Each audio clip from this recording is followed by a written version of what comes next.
या फिर अन्य उपयोग हैं, इंडस्ट्री है, घरों के लिए पानी चाहिए, वो सब व्यवस्थाओं में पानी चाहिए, तो वो सब 6 लाख 8 लाख जितना भी हम कह सकते हैं वो होगा।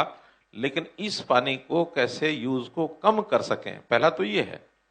दूसरा है रिसाइकल, क्योंकि जैसे बताया उपयोग में तो हमारे पास उपलब्धि तो 15 लाख MAF की है। उस 15 लाख को और कैसे हम रिसाइकल करके कैसे बढ़ा सकते हैं, वो एक अलग विषय, कल उसकी चर्चा करेंगे। आज तो हम पानी का उपयोग एग्रीकल्चर में कैसे कर सकते हैं।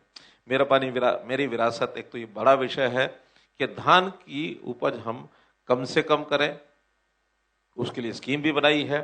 उस स्कीम को थोड़ा सा फुल प्रूफ भी करना है, क्योंकि उस स्कीम में कई किसान जो हैं इस स्कीम पर काम करें ना करें, लेकिन पैसा लेने के लिए कुछ भी उसके अंदर करते रहे, वो हमारे संबंधित डिपार्टमेंट, एग्रीकल्चर डिपार्टमेंट भी देखेगा, इरिगेशन देखेगा, बाकी सब देखेंगे, ताकि जो वास्तव में धान छोड़ करके डाइवर्सिफिकेशन पर जाता है वो ही उस पैसे का लाभ उठा सके। केवल पैसे का लाभ उठाने के लिए मैनिपुलेशन हो जाए, उसका कोई लाभ नहीं है। पैसा तो जाएगा, उसके बाद जाएगा, यहाँ आएगा, थोड़ा नुकसान होगा, लेकिन आदत भी खराब होगी, और फिर जो रिजल्ट चाहिए पानी बचाने का वो मिला नहीं। तो पानी बचाना है तो एक तो वो तरीका है। अब सवेरे डिस्कशन हुआ है तो उसको दोबारा करने की बजाय मैं समझूंगा इसमें आप लोगों की ओर से कोई भी सुझाव, कोई भी प्रयोग ऐसा हम जो कर सकते हैं, खास करके हमारी यूनिवर्सिटीज, इनमें भी रिसर्च करने वाले लोग बैठे हैं, पानी का उपयोग कम कैसे कर सकते हैं ये भी बता सकते हैं, या बागवानी के लोग वो भी बता सकते हैं। माइक्रो इरिगेशन का अपना एक प्रकार है, उसमें भी कुछ और क्या कर सकते हैं, क्योंकि लिमिटेशंस सब तरह की हैं। तो कोई भी ओपन डिस्कशन कर सकता है कि पानी का उपयोग कैसे कम हो, पानी बचाया कैसे जाए, इस पर चर्चा कर सकते हैं।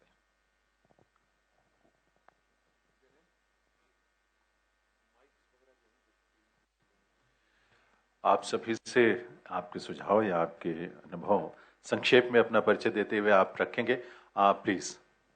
नमस्ते, मेरा नाम डॉक्टर भक्तिलता देवी, जल स्मृति फाउंडेशन से। सर, हमने जो भी ट्रेनिंग के दौरान ऑफिसरों से समझा है, क्योंकि क्रॉप डाइवर्सिफिकेशन का एक सबसे बड़ा जो बैरियर है वो ये है कि मार्केट डेवलपमेंट पे हमें काफ़ी काम करना होगा, क्योंकि जब तक आप किसानों को उसके इक्विवेलेंट उनका इनकम नहीं होगा तब तक उसको वो मानेंगे नहीं। ऐसे कई एक्सपर्ट्स लोगों का भी कहना था आज।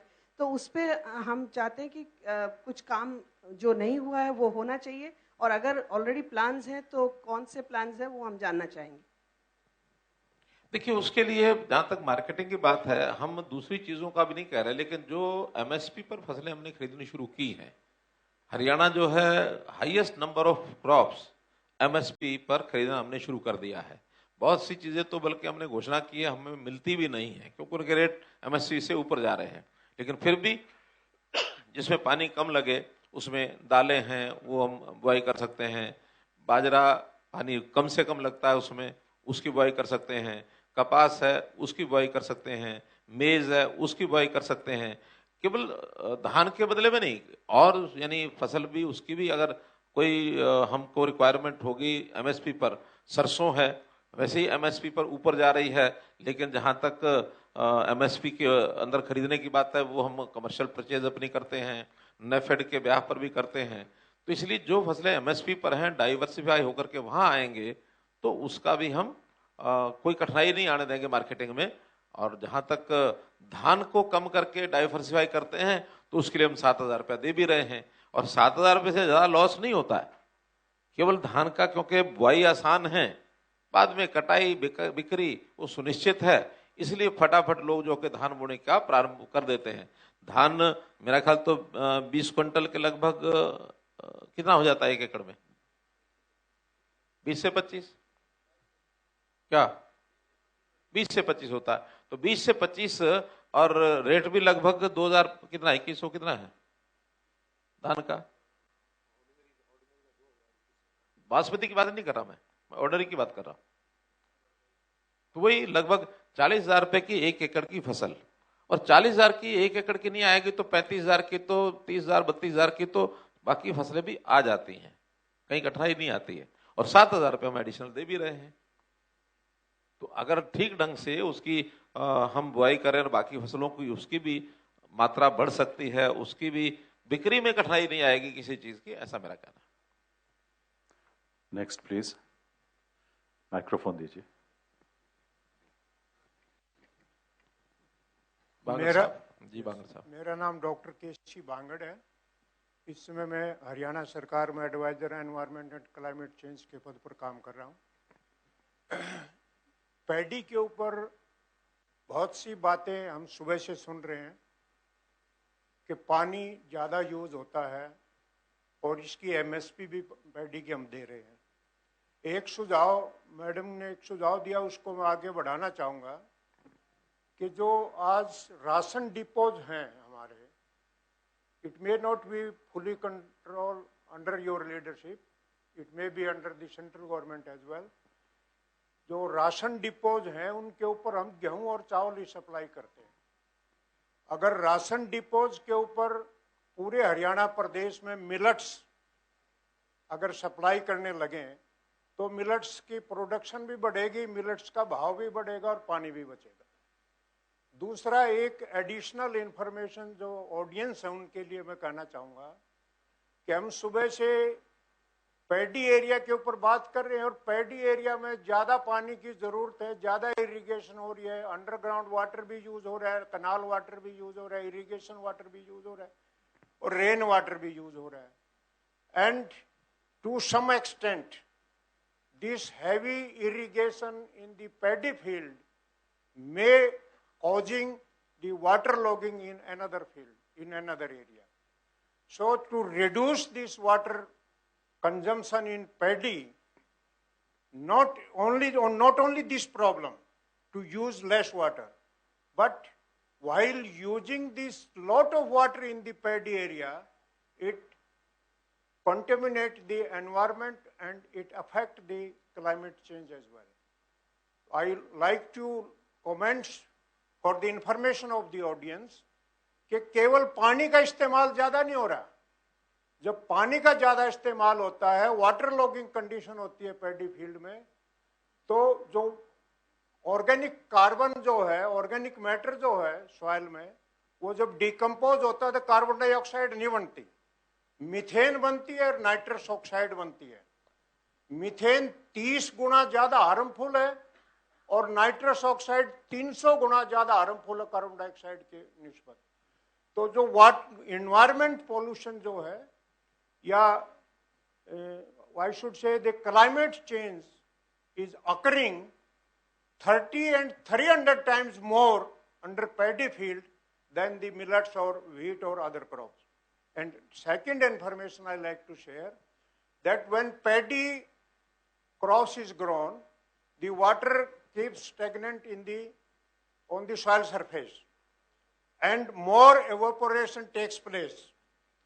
When more evaporation takes place, there is more water vapors in the environment. And when there is more water vapor in the environment, it works as a greenhouse gas.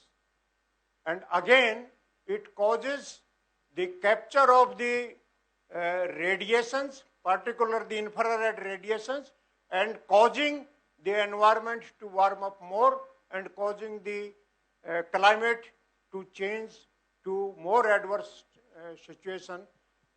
That's why I want to comment that this paddy cultivation is not only consuming more water, but it pollutes the environment and causing the climate change to occur in more adverse situation. This I want to comment. And this suggestion I like to make, which I want to repeat again, that more prices should be given to the millets and the other crops, and so that they could be grown more, and to utilize the millets and the other crops, it should be more should be supplied to the ration depots. This is my suggestion. Thank you very much. बहुत अच्छा विषय केसी बांगड़ साहब ने उठाया है। तो जानकारी के बता रहा हूं कि अभी 3 महीने पहले हम बाजरा की सप्लाई ये परमिशन ली है हमने पीडीएस के लिए, जो गवर्नमेंट ऑफ इंडिया से बाजरा 3 महीने पहले से ही दिया जाता है। बल्कि इस बार तो हमारे पास बाजरा थोड़ा कम था, अन्यथा 5 महीने की भी परमिशन मिल गई थी। कि इन सर्दी के दिनों में नवंबर, दिसंबर, जनवरी, फरवरी, मार्च, या हम नवंबर से पहले अगर बाजरा उपलब्ध होगा तो अक्टूबर से भी हम शुरू कर सकते हैं। तो इसमें उपलब्धता, क्योंकि सर्दी का ही ये खाना है, गर्मी में बाजरे का उपयोग नहीं है। मक्का को हम सोच रहे हैं कि मक्का को भी उसमें जोड़ दिया जाए। इसके अलावा अपने आप प्रोडक्शन के ऊपर निर्भर करता है कि और चीजों की प्रोडक्शन अगर होती है तो उसको भी हम पीडीएस में, क्योंकि रागी है वो यहाँ होती नहीं है, और मेनली कौन सी चीज है मिलेट में तो रागी है, बाजरा है, ज्वार भी उस उपयोग में होती नहीं है। महाराष्ट्र में, बिहार में, गुजरात ज्वार बहुत होती है, वहां लोग खाते भी हैं। बल्कि यहाँ जहां तक मेरी जानकारी है, सोसाइटी में ज्वार खाने का कोई अभ्यास भी नहीं है, और उसका कोई एक उसको ठीक मानते भी नहीं है कि ज्वार पशुओं को खिलाते हैं, इतना ही लोगों में एक मानस है। ज्वार व्यक्ति खाएगा, वो यहाँ मानस हरियाणा में नहीं है। शुगर जिनको है वो खा लेते हैं, नहीं वो तो बहुत कितने होंगे, अगर सबको पहले शुगर की जाए पहले ज्वार खिलाने के लिए वो तो उपयुक्त नहीं है ना। तो जो जनमानस में चीज है हमको उसका विचार करना पड़ेगा। इसलिए फिर भी ज्वार यहाँ उतनी ज्यादा है भी नहीं।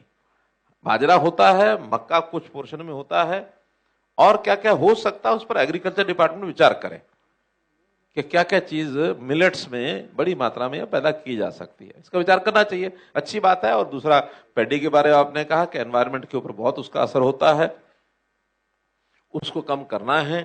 पिछले दिनों में हमने कुछ ब्लॉक्स में पैडी को एक प्रकार से बैन सा किया था, लेकिन किसानों का विरोध आया तो मैं स्वयं 3 ब्लॉक्स में जाकर के किसानों को मैंने बैठकें ली। मैं रतिया में भी गया, मैं कैथल गया एक जगह, और 3 ब्लॉक्स में होके आया, शाहबाद भी होके आया, तो तीनों जगह उस समय समझ में आया कि वहां कुछ एरिया ऐसा है कि पानी जब वहां रुक जाता है, बरसात का पानी, तो और फसल होती नहीं है। अब पानी पहले क्या होता था, बरसात का पानी रिचार्जिंग होकर के जमीन चूस लेती थी। पोरस एक करेक्टर था जमीन का, पोरस करेक्टर रहा नहीं, और वो भी only because of pesticides and chemicals. जमीन के नीचे एक लेयर बन गई है, पानी नीचे जाता नहीं है। उसके कारण से उनकी मजबूरी होगी कि धान ही वहां बुआई करेंगे।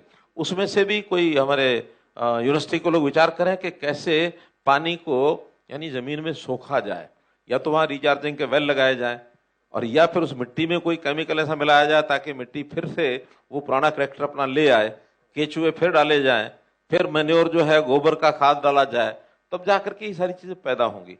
अगर हम केमिकल्स और पेस्टिसाइड्स में लगे रहेंगे इन फसलों में, तो हमारी जमीन ठीक नहीं हो सकती। उत्पादन बढ़ता है ठीक है, लेकिन उत्पादन के साथ साथ हमारा जो नेचुरल जो एक सिस्टम है वो बिगड़ जाता है। तो वो बात ठीक है केसी बांगड़ साहब की कि एनवायरमेंटल भी बहुत ज्यादा पीछे बोल रहे हैं। Good evening, everyone. My name is Vinay. I represent Kritsnam Technologies. We are a company from IIT Kanpur. So we have been doing research on the water technologies for the last 8 years, and we have some observations which we want to put forward. We, as everyone, are trying to see water from a civil engineering perspective. With the advancements in the technologies, so we need to start getting into multidisciplinary approaches. So where the advancements in the electronics, advancements in the communication, advancements in the computer science and computing. We are living in an era where, so when you buy a mobile phone, you get suggestions on what should be an additional products. So when such level of integrations of data and analysis is happening on a social media and e-commerce, for a water, which is a very fundamental thing for the humanity, what level of research and investment should go into this? This is something which fundamentally is lacking in the whole country, where there are some of the organizations who are trying very hard to get into this. So currently we are a team of 100 people with multidisciplinary from PhDs from water resources, hydrology, hydrogeology, hydraulics, electronics, are trying to come up with the solutions there. So the first thing which we need to address in this is, so where some of the officers also have identified is, in India, water management is primarily a guesswork. So सब कुछ यहाँ से अंदाजे से या thumb rule से चलता है. So we need more concrete data to take a very data-driven decisions in the policy making. So the first investments or the first efforts everyone should put into is the collection of the right and accurate data in a very structured way. That is what is very important for all of us, where we have already seen a lot of efforts is going into this direction, but we need to emphasize more and we need to start collecting this data more. Like for example, for the groundwater, we are talking about this. The primary data which we collect in the groundwater is the groundwater level. Groundwater level is like a reservoir, but how much control do we have on the groundwater abstraction? कि कौन कितना निकाल रहा है, कहाँ से निकल रहा है. So do we have this data? So we have only assumptions on all this. based on which we are trying to make a supply-demand gaps. So for this, we have been working on this for the last 3-4 years, and we have come up with a very smart device for the groundwater abstraction smart flow meters. So where you install this in a borewell, and then you will be able to see how much water is being abstracted from each borewell in a real time. So this is one kind of a device which we have invented. So similarly, there's a lot of other data collection points which we are required from multiple sources, from the groundwater and the surface water, collected at a synchronized and structured way to make an effective decision making, sir. So this is what our request is, to put more emphasis into this first, and then we can get more into the how do we analyze this data for effective utilization of the water. That is what our submission. देखिए, आपने जो कुछ कहा है वो एक scientific way में technology के आधार के ऊपर इन चीज़ों का अध्ययन किया जा सकता है, और डाटा बेस्ड अगर कोई भी सिस्टम बनाया जाएगा तो फ्रूटफुल हो सकता है। लेकिन दो चीज़ें हैं, अभी ये सारी चीज़ें रिसर्च के ऊपर बेस्ड हैं।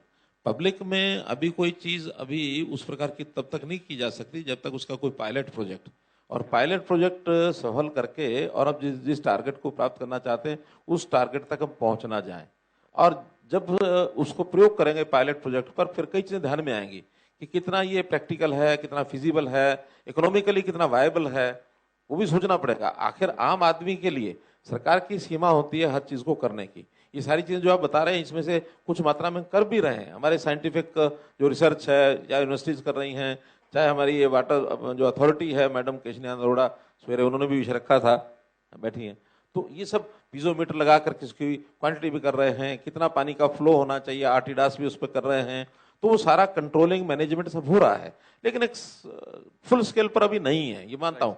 उसको भी करने के बाद जो एक्चुअल प्रॉब्लम है उससे हल नहीं होती है। एक्चुअल हम डाटा करके रिसर्च करके रिजल्ट तो बता सकते हैं, प्रॉब्लम है कि how to remove the scarcity of the water, how to make less use of water in our crops और एग्रीकल्चर एरिया। तो वो कोई मेथड अगर निकलते हैं, और वो डिपेंड करता है कि टेक्नोलॉजी ऑफ आवर क्रॉपिंग, इसलिए वो एक अलग फील्ड है। आपका रिसर्च का आप करिए, उसमें से नए सुझाव जो आएंगे पायलट प्रोजेक्ट के तहत उसका उपयोग करेंगे, और जो अच्छे रिजल्ट आएंगे उसको आगे लेके जाएंगे। Sure sir. जी, आगे कुछ बोल रहे थे? हाँ नमस्कार सर। सर माई सेल्फ एक मिनट जरा आगे बोलेंगे, फिर उसके बाद आप बोलना। Sir, my name is Vijay Kumar. I am Special Chief Secretary Natural Farming in Andhra Pradesh. लगभग 8 साल से ये कार्यक्रम आंध्र प्रदेश में चल रहा है sir. I wanted to support what you mentioned about the porosity.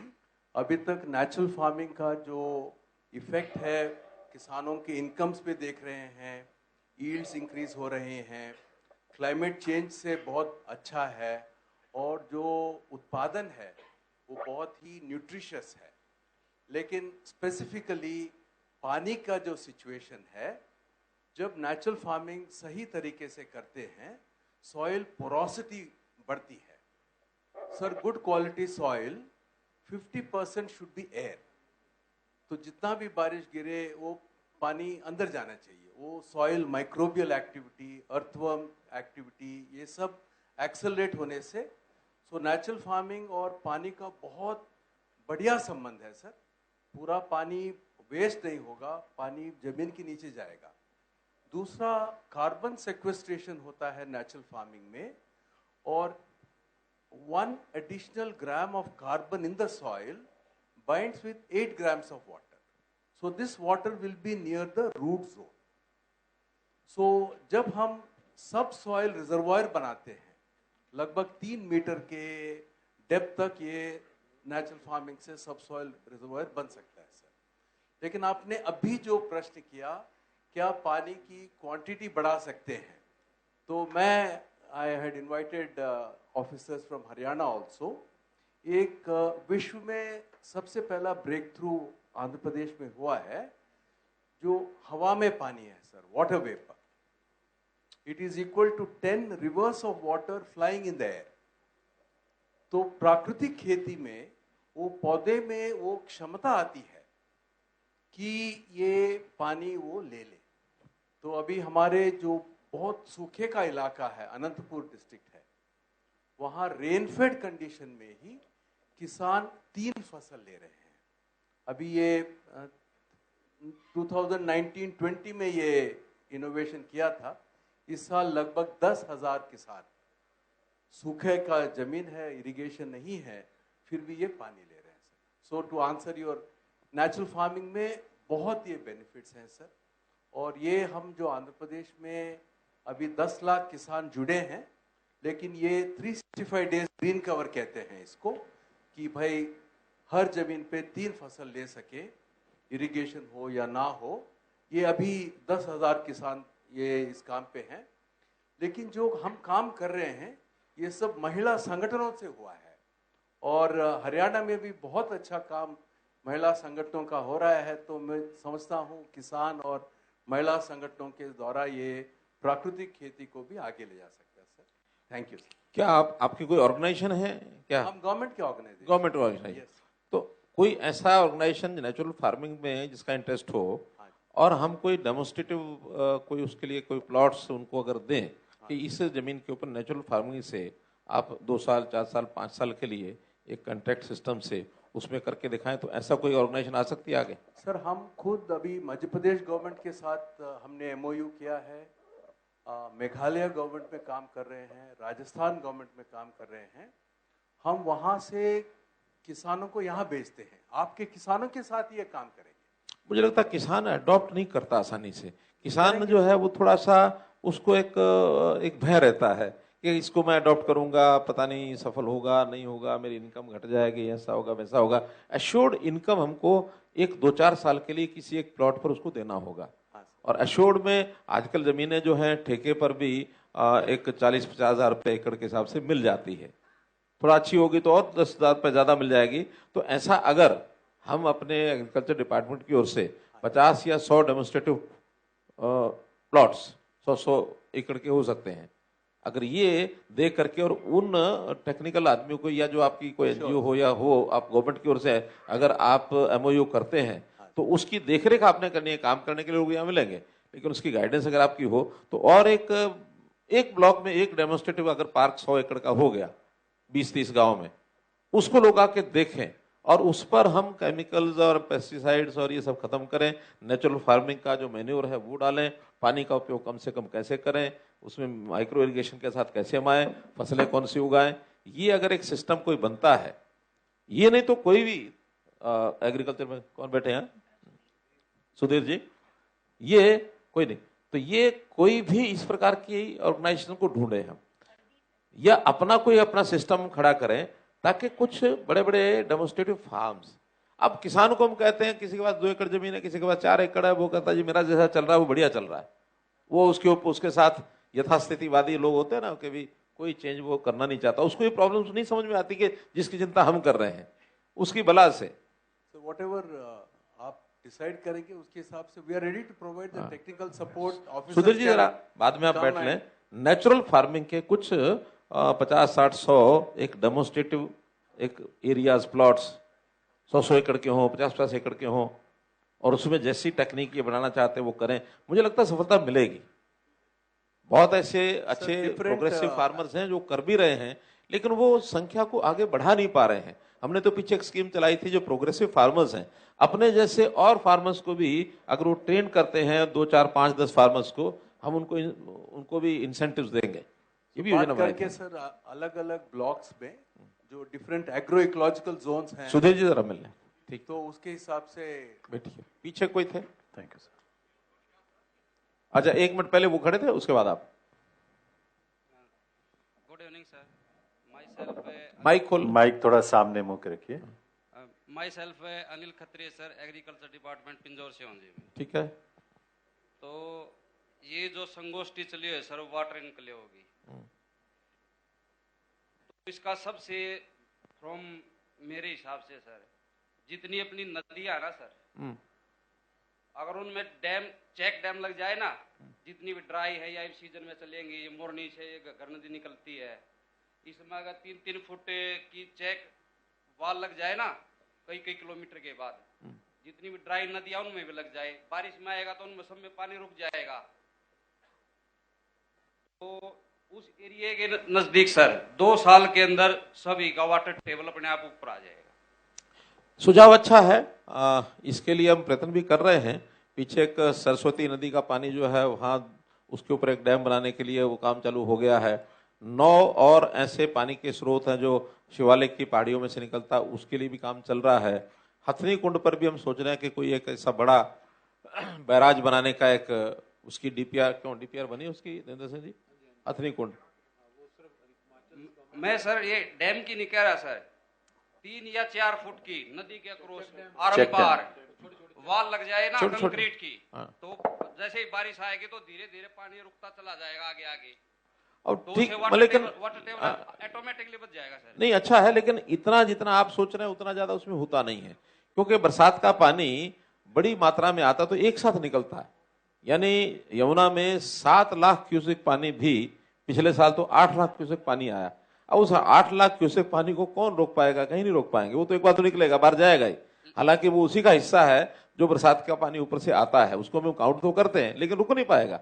इसके लिए अलग अलग रिजर्वायर जब तक हम नहीं बनाएंगे, रिजर्वायर बनाने की जैसे मैंने सवेरे बात की थी, हमको तालाब 18,000 तालाब हैं, जिसमें 8,000 पॉल्यूटेड और जो मैंने बताया ओवरफ्लोइंग है, लेकिन उसमें 6,000 तालाब ऐसे जो बिल्कुल सूख जाते हैं, पानी उसमें शायद 10-20 दिन, महीना 2 महीने रुकता है, खास करके दक्षिण हरियाणा के।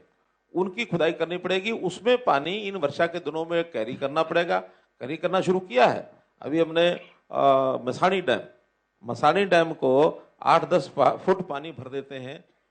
इस बार की भी तैयारी होगी, पिछले 2-3 साल से भर रहे हैं। और रेवाड़ी जिले के आसपास के इलाके में, क्यों काजन जी, कितना पानी आया होगा ऊपर?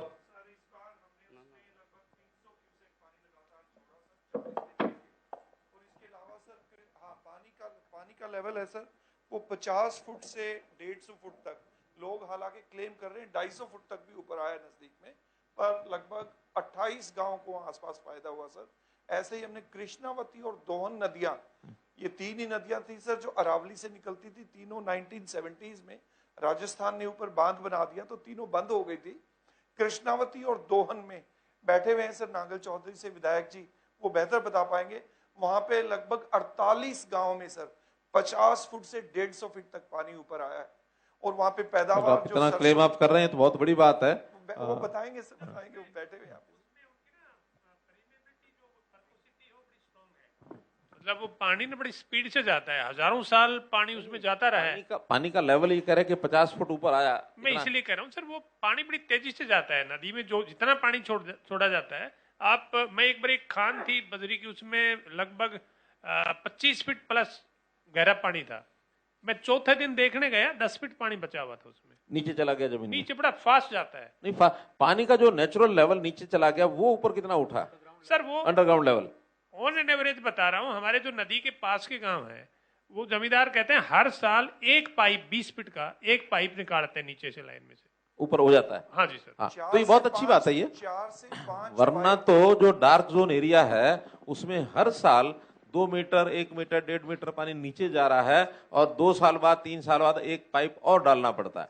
और ये करें कि एक पाइप हम निकाल रहे हैं तो it's a good sign. Sir हमारे मेंबर भी वहां गए थे एंड वाटर लेवल बढ़ा है। तो ये एक अच्छा है, पानी को स्टोर करना, पानी को रोकना। स्टोरेज इसमें ज्यादा काम आएगी। बड़े बड़े जो डैम हैं वहां पानी रुका रहेगा तो पानी नीचे जाएगा।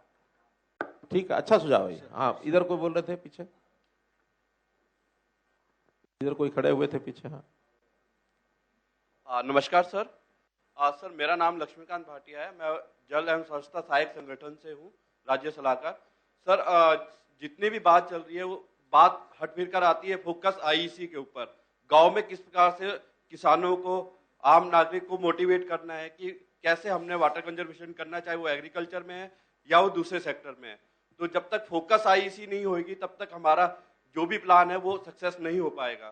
तो मेरे यहाँ ये सबमिशन है सर कि क्यों ना हम एक ऐसी टीम बनाएं स्टेट लेवल में जो हर डिपार्टमेंट के आईसी एक्सपर्ट मिलकर एक्टिविटी चॉक आउट करें और उसको डिस्ट्रिक्ट में एंड देन विलेज लेवल पर लेके जाएं, ताकि एक टाइम में सारे डिपार्टमेंट की IC activity grass root level पर हम कर सकें, जिससे टाइम भी बचेगा और फोकस आईसी हो पाएगी। धन्यवाद सर। ये अच्छा है।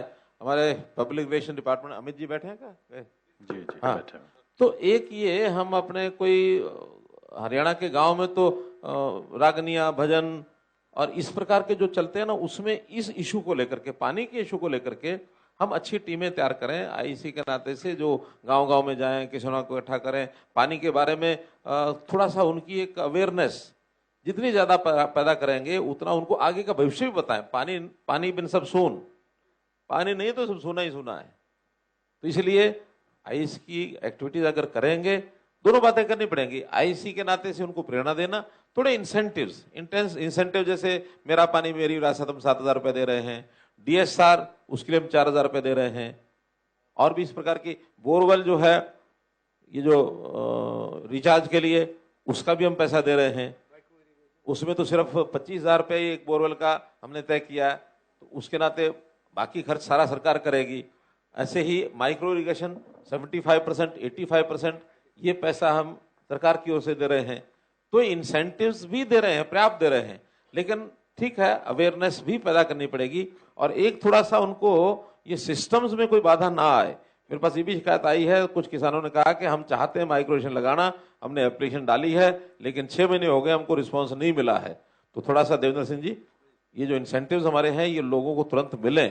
तुरंत एक कोई भरता है, अगर वो उस पर पोर्टल पर अपना अप्लाई करता है तो उसकी तुरंत उसकी प्रोसेस होनी चाहिए। अपनी उसको मॉनिटर करना शुरू किया सर हमारा, वो देखेंगे विद इन टाइम लिमिट करें।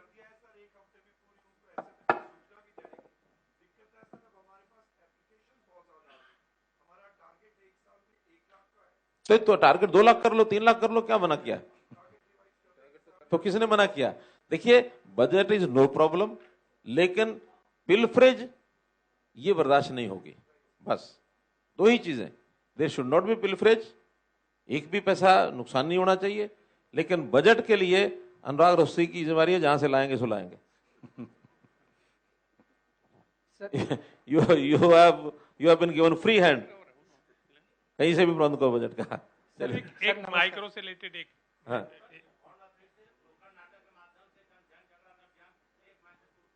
हाँ,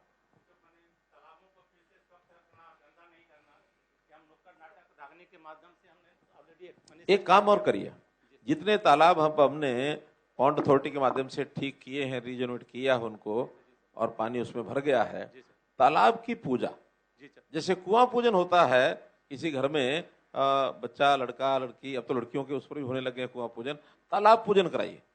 और तालाब पूजन का कोई एक उत्सव टाइप, कोई ना कोई एक पर्टिकुलर डे, कोई पूर्णिमा का दिन या कोई और दिन, या साल में कोई एक दिन सारे ही तालाबों की सब पूजा एक साथ हो जाए।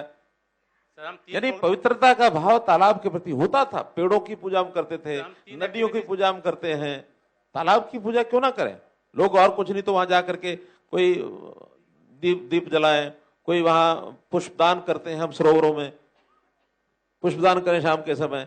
आरतियां तालाब पर भी होती थी। सर, हम 3 कार्यक्रम करते हैं सर। शुरू में तो रागनी और नुक्कड़ नाटक के माध्यम से गाँव को लोगों को इकट्ठा करते हैं। फिर हम लोग में से कोई जो होते हैं वहाँ पर तो जल की आवश्यकता क्यों है आज के दिन में, और हम सरकार के द्वारा इस दिशा में क्या इनिशिएटिव्स हुए हैं और आपसे क्या अपेक्षा है। उसके बाद में जल वंदन करते हैं, उसके बाद संकल्प कराते हैं। हाँ, हर तालाब ऐसे कराते हैं। ठीक, अभय सिंह जी कुछ बोल रहे थे। इसमें माइक्रो के संबंध में आपके ध्यान में लाना चाहता था। तो सोलर पंप्स लगाते हैं ना सर, जो ट्यूबवेल्स पे, उस पे माइक्रो इरिगेशन पे लोग जो है ना उधर बढ़ रहे हैं आगे, लोगों में रुचि भी है, सक्सेसफुल भी रहे हैं। कुसुम योजना, कुसुम योजना, जी सर, कुसुम योजना, जी सर, उसमें लेकिन ये जो सोलर पंप्स जो है ना, ये काफी इनकी स्पीड धीमी है, वो कई महीने वेटिंग में रहते हैं। तो हाँ?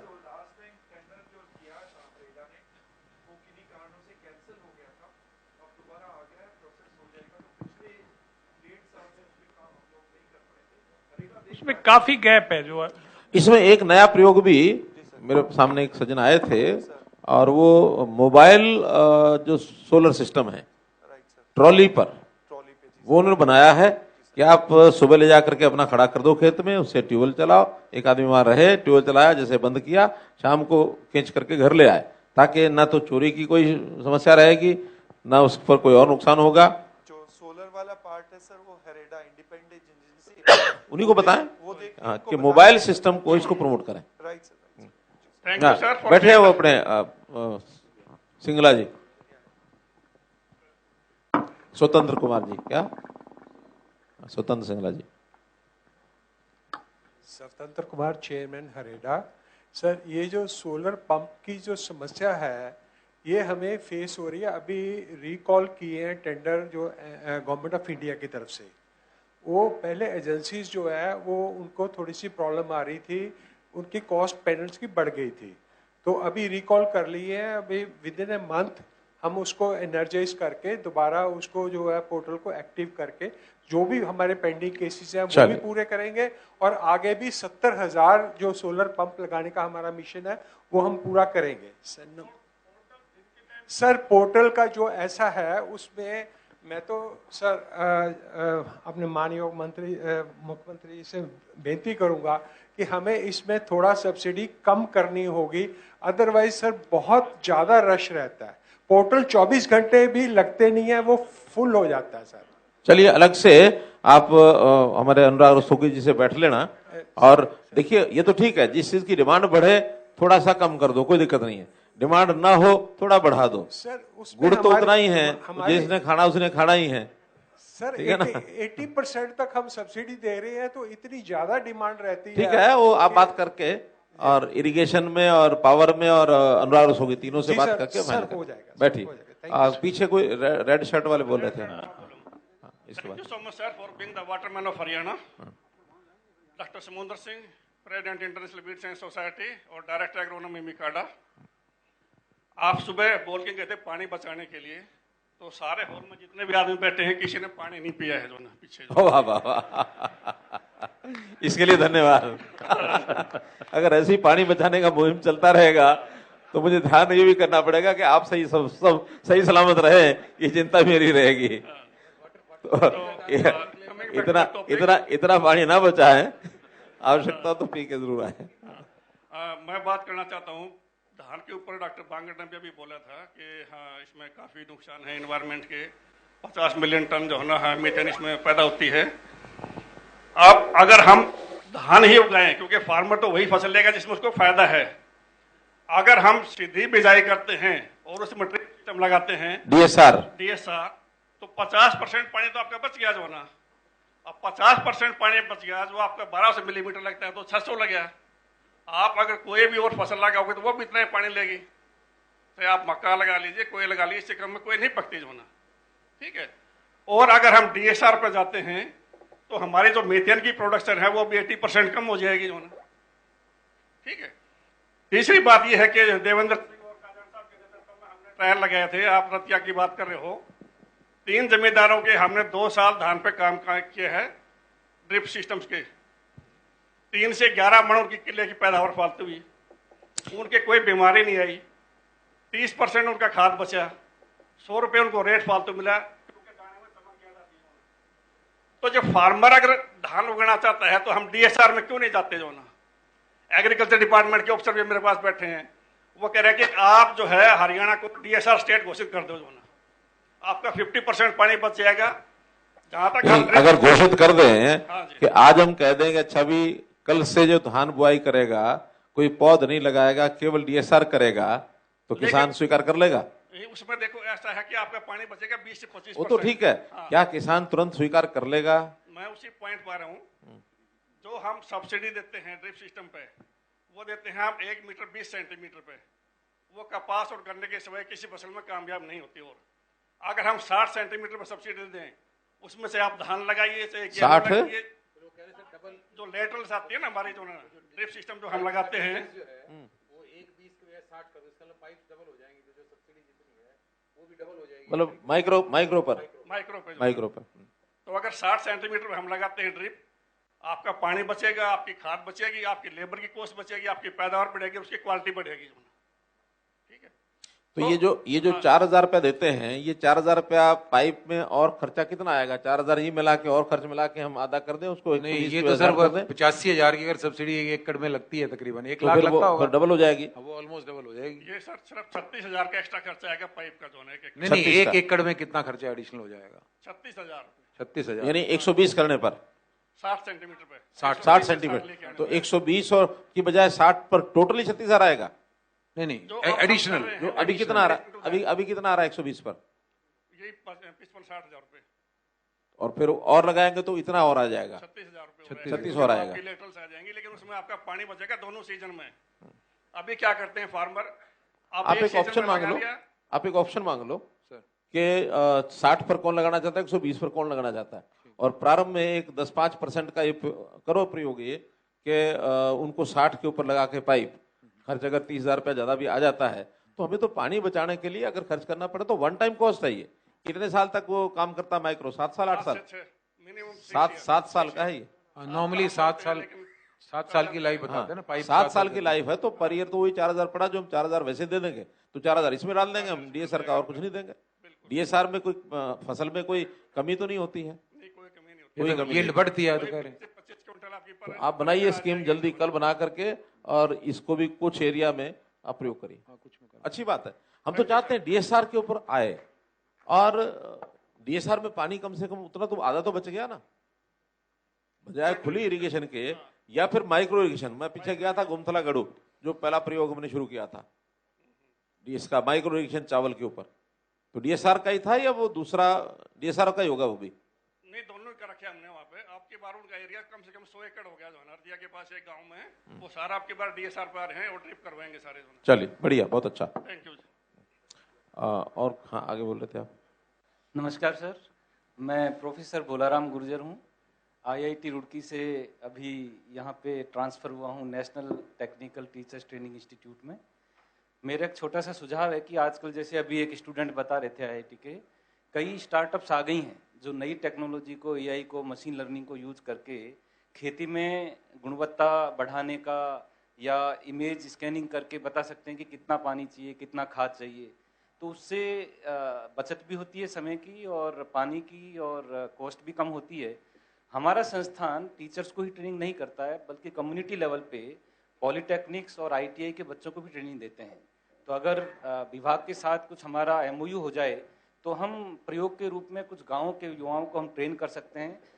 ड्रोन की आजकल मतलब गाँव तक ड्रोन पहुँच गए हैं, शादी में वो पिक्चरें ले रहे हैं, तो ड्रोन से, मोबाइल से, इस एआई और मशीन लर्निंग की टेक्नोलॉजी को यूज करके हम फसलों की गुणवत्ता बढ़ाने के लिए कई तरह की टेक्निक्स निकाल कर सकते हैं। अभी सब फसलों का नहीं, अगर आप पर्टिकुलर जैसे धान का विषय आ रहा है, हाँ जी, और डीएसआर की बात आ रही है, या और भी पानी कम उपयोग करने के लिए, या फिर डाइवर्सिफाई करके धान छुड़ाने की बात आ रही है, क्योंकि मेनली तो आज पानी का विषय है।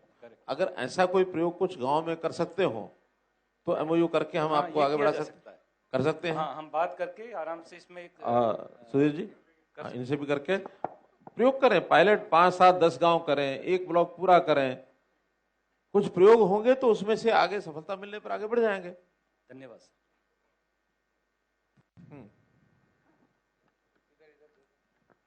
नमस्कार सर, मैं Balwant Singh, deputy director agriculture. Sir, हम बात कर रहे हैं सुबह से कि 86% पानी हम एग्रीकल्चर में यूज कर रहे हैं। इसका सर मेरा एक सुझाव ये रहेगा कि जो हम फ्लड इरिगेशन करते हैं, जब साउथ हरियाणा की बात करें तो वहाँ तो सारा स्प्रिंकलर से, माइक्रो इरिगेशन से हो रहा है, तो क्यों ना सर हम इन जिलों में जहाँ पानी ज़्यादा है और नहरी पानी हम दे रहे हैं, उनका बाराबंदी जो कर रखी है उसको हम टैंक का एक सब्सिडी दे करके कम्युनिटी टैंक में या किसी इंडिविजुअल टैंक उनको बनाने के लिए प्रोत्साहित करके सिर्फ माइक्रो इरिगेशन से ही इरिगेशन करवाई जाए तो मेरे ख्याल बेहतर रहेगा। वो तो स्कीम पहले बनी हुई है, स्कीम है सर, मैंडेटरी नहीं है। मेरे कहने का किसान को यदि हम पायलट प्रोजेक्ट में ले लें, या किसान शब्द कहते ही आप हम सब एक डेमोक्रेटिक सेटअप में हैं, एक बड़ा एक होली का वर्ड है किसान। जैसे ही मैंडेटरी कर दिया उस दिन फिर आपको तो कुछ नहीं होगा।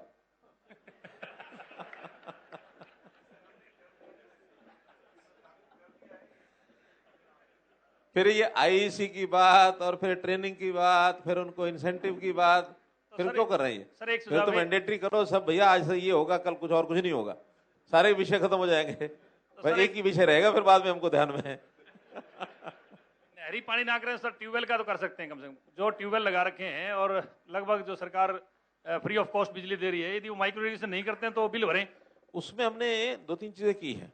एक तो जहां कहीं 50 हार्स पावर से मोटर ज्यादा है उनको पावर के कनेक्शन बंद कर दिए हैं, नए तो देना बंद कर दिए हैं। और ये बड़ा वर्ग नहीं है, छोटा ही है, हम रिस्क ले सकते हैं।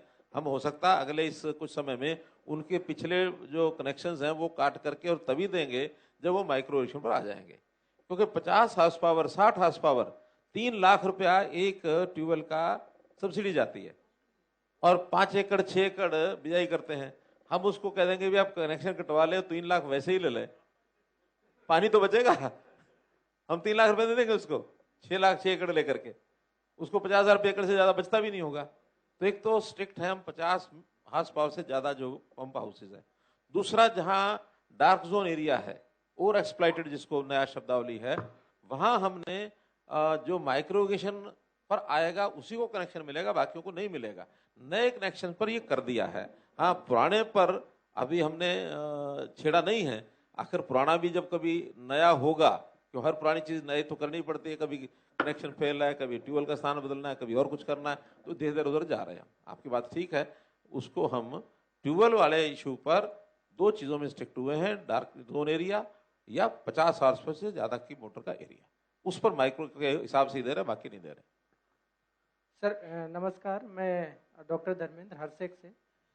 सर मेरा सुझाव है कि जो हम अभी सुबह से जितना भी हमने चर्चा की है उसमें मेरी जो जानकारी है उसमें जो पानी का रिचार्ज है वो मैक्सिमम होता है सर रेनफॉल से, और हजारों सालों से जो रेनफॉल हुई है उससे ग्राउंड वाटर रिचार्ज था, उसको बाद में हमने एक्सट्रैक्ट कर लिया, और अभी डिप्लीशन इतनी हाई रेट में है, ऑलमोस्ट 1 साल में 1 मीटर जो है वो पानी नीचे जा रहा है हरियाणा में।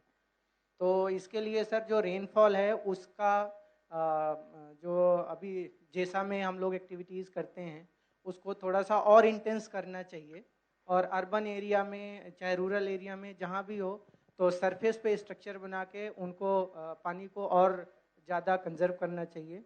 दूसरा सर जो रिचार्ज बोरवेल की बात हो रही है तो उसमें हमें मल्टी क्राइटेरिया एनालिसिस करनी चाहिए, जिसमें ऐसा ना हो कि हम पानी उन जगहों पे जहाँ रिचार्ज बोरवेल बना दें जहाँ पे पानी की क्वालिटी ख़राब है, ग्राउंड वाटर क्वालिटी ख़राब है, और साथ ही साथ हमें मूवमेंट भी देखना है कि ग्राउंड वाटर किस तरफ मूव हो रहा है। तो फ्रेश वाटर जहाँ पे है यानी पानी गंदा नहीं है, और जिधर फ्लो हो रहा है उस डायरेक्शन में, और जहाँ रिचार्ज की संभावनाएं ज़्यादा हैं वहाँ पे रिचार्ज बोरवेल बनाने चाहिए। तो ये 2 मेरे सुझाव हैं। और सर साथ ही साथ जो आप कौन सी ऑर्गेनाइजेशन में काम कर रहे हैं? सर हरसेक में। हरसेक में, यस ठीक है। ये सर डॉक्टर सुल्तान सिंह जी, आप जरा इनको मेरे पास भेजना, पूरी स्टडी लेके आओ कि किस एरिया में क्या है, पानी खराब कहाँ है, वहाँ रिचार्जिंग का कोई फायदा नहीं है, लेकिन पानी जहाँ अच्छा है वहाँ डाउन चला गया है वहाँ रिचार्जिंग का फायदा है। तो उस, और जो वेल बनाने हमने रिचार्जिंग वेल, इस पर भी एक कोई ना कोई एक नई सर्च करनी पड़ेगी। अभी जो कॉस्टिंग है इनकी बहुत ज्यादा आ रही है, लगभग 2.5 लाख रुपए की कॉस्टिंग। 4-4.5 लाख है सर। 4 लाख, हाँ तो बहुत ज्यादा है।